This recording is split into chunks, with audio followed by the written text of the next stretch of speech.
এই জন্য সবার কাছে অনুরোধ, মেহরবানি করে আমরা দুনিয়ার জিন্দেগিতে কতদিন যে যেখানে থাকি, চাকরি করি, ব্যবসা করি, বিভিন্ন কর্মে থাকি, গুনার কাজগুলো আমরা ছেড়ে দিই। যত গুনার কাজ আছে, যার সামনে যত গুনার কাজ আছে, কারণ আমি আমার দিলের হালত আমি ভালো করে জানি, অন্য কেউ জানবে না, আমার খবর আমি জানি। এই জন্য প্রত্যেকে নিজের দিলের দিকে তাকিয়ে দেখেন, নিজের নফসের দিকে তাকিয়ে দেখেন যে আমরা কে কোন অপরাধে জড়িত। সেই অপরাধ কাজগুলো আমরা বর্জন করি, বর্জন করে নেকের কাজগুলো ধরি, নেক কাজগুলো করি। হোক আমার অল্প, কিন্তু আমি নিয়মতান্ত্রিক করি। অত আমি আমল করতে পারছিস না, কমপক্ষে ফরজ নামাজটা আমি করতে পারবো, 5 ওয়াক্ত নামাজ জামাতের সাথে আমি আদায় করি, অত বেশি আমার আমল নাই। যদি এটাই যদি আমি দায়েমের সাথে করি, নিয়মতান্ত্রিক করি, হইতে পারে আমার অল্প আমল আল্লাহ তাআলা এই অল্প আমলের উসলে করে আল্লাহ তাআলা আমাদের জান্নাতের ফয়সালা দেন। কারণ আমার আমল তো সুন্দর হবে, ইয়াবলুকুম আইয়ুকুম আহসানু আমালা, কোন আমলটা সুন্দর হবে, তার আমলটা সুন্দর হবে।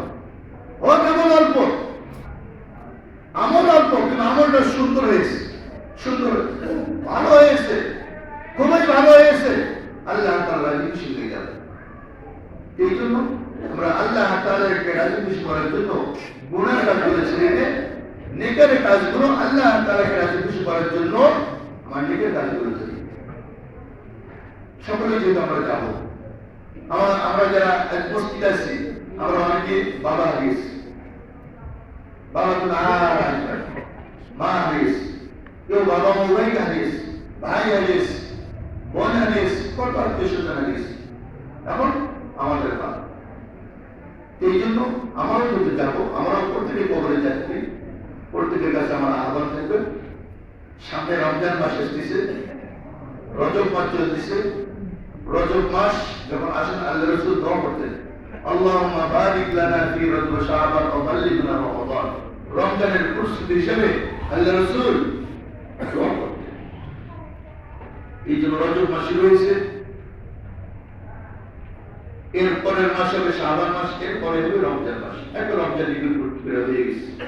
এই জন্য আমরা সকলেই সমস্ত গুনার কাজগুলো ছেড়ে দিয়ে নেকের কাজগুলো করি। যে আমল করলে আল্লাহ তাআলা খুশি হবে, আল্লাহ তাআলা আমাদের প্রত্যেককে ওই রকম নেক কাজগুলো আল্লাহ তাআলা আমাদেরকে করার তৌফিক দান করুন। ওয়া আখিরু দাওয়ানা আলহামদুলিল্লাহি রাব্বিল আলামিন।